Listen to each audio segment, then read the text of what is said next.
என் அப்பனே கணேசா, குரு பிரம்மா குரு விஷ்ணு குருதேவோ மகேஸ்வரா, குரு சாக்ஷாத் பரபிரம்மம் தஸ்மை ஸ்ரீ குருவே நமக. ஹர ஹர சங்கர ஜெய ஜெய சங்கர. நான் செந்தமிழ் கலாநிதி பி சுவாமிநாதன் எழுதின புஸ்தகத்தில் ஒரு கதை ஒன்று படித்தேன். ரொம்ப நல்லா இருக்குது. எல்லாரும் கேட்க வேண்டிய கதை. ஸ்கிப் பண்ணாமல் பாருங்க. சின்ன கதை தான். இதை பாலகிருஷ்ண ஐயர் அப்படிங்கிறவர் சொல்கிறார்.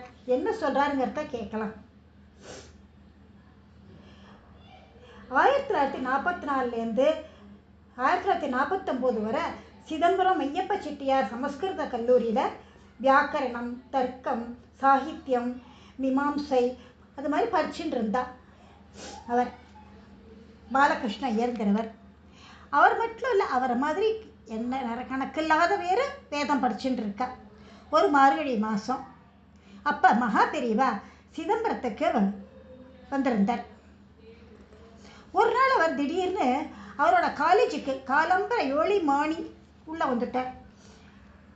சாதாரணமாக வேதம் படிக்கிற மாணவர் குழந்தைகள்லாம் என்ன பண்ணபடி காலம்பரை எழுந்திருந்து தங்களோட அனுஷ்டானங்கள் எல்லாம் செய்யணுங்கிறது மரபு. அதை பார்க்கத்தான் வந்தாரோ என்னமோ தெரியல. குழந்தைகள்லாம் ஒழுங்காக பண்ணுறதா என்னன்னு பார்க்க வந்திருப்பாராட்டருக்கு.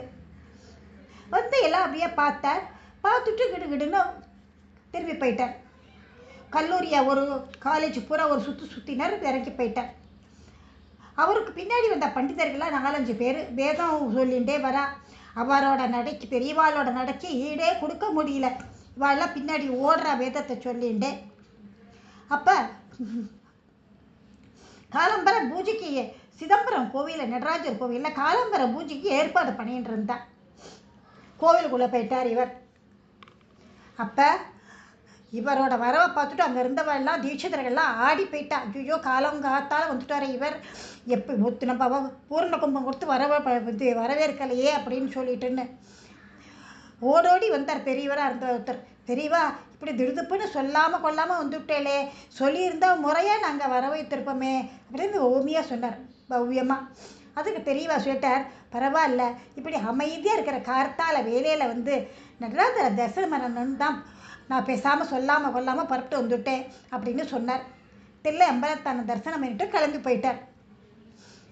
அப்புறமா அடுத்து ஒரு நாள், இன்னும் கொஞ்சம் நாள் கழித்து ஒரு நாள் ஒரு 10 மணி சுமாருக்கு மறுபடியும் அந்த சமஸ்கிருத கல்லூரிக்கே வந்தார் பெரியவா. அப்போ வகுப்பில் நரசிம்ம சாஸ்திரிகளும் வெங்கட்ராம கடபாடிகளும் இருந்தார். கிளாஸ் எடுத்துன்னு இருந்தா.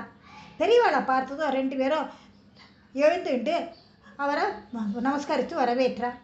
வகுப்புக்குள்ளே நுழைஞ்சவர் எல்லா மாணவர்களையும் ஒரு முறை பார்த்தார். டக்குன்னு நரசிம்ம சாஸ்திரிகளோட சேரில் உட்காந்துட்டார். பெரியவாளே நம்ம இருக்கிற இடம் தேடி வந்திருக்கார், தரிசனம் கொடுக்குறார் அப்படின்ற சந்தோஷம் ஒரு பக்கம் இருந்தாலும், எங்கேயாரும் வாத்தியார் மாதிரி கேள்வியெல்லாம் கேட்பறவங்க ஒரு பயம் வேற குழந்தைகளுக்கெல்லாம் இருந்தது.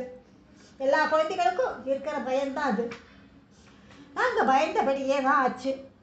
ஒவ்வொரு மாணவராக பார்த்து, நீ என்ன படிக்கிற அப்படின்னு பெரியவா கேட்க, சம்பந்தப்பட்ட மாணவர்களும் நாவெல்லாம் என்ன படிக்கிறோம் அப்படிங்கிறதையும் சொல்லிகிட்டே வந்தா ஒத்துத்துறா. இப்படி ஒவ்வொருத்தர் முறையாக வந்தது. ஒரு மாணவன் தன்னோட முறை வரும்போது எழுந்து, நான் கணம், அதாவது வேதங்களை ஏற்ற இறக்கத்துடன் சொல்லும் முறை, அதை நான் படிச்சுட்டு இருக்கேன் அப்படின்னு சொன்னார். பெரியவா முகத்தில் ரொம்ப பிரகாசம். எங்கே ஒரு கணம் சொல்லு பார்க்கலாம் அப்படின்னு சொல்லிட்டார். அந்த மாணவன் தொண்டையை செருமிட்டு ஒரு கணம் சொல்ல ஆரம்பித்தான். அவன் சொல்லிட்டு இருக்கிற போதே பெரியவா சற்று கொஞ்சம் என்ன பண்ணார், கண்ணை மூடிட்டார். அவருக்கு மெய் மறந்து கேட்டுன்னு இருக்கார். அதை இந்த பையன் என்ன பண்ணிட்டான், பெரியவா தூங்கி விட்டாலுக்குன்னு கணம் சொல்கிறத நிறுத்திட்டான். சட்டென்று கண்ணு திறந்துட்டார் பெரியவா. கணம் சொன்ன மாணவனை பார்த்து, எங்க நீ சொன்னதை கடைசி வரிய மறுபடியும் இன்னொரு தடவை சொல்லு பார்க்கலாம் அப்படின்னார் நிதானமாக.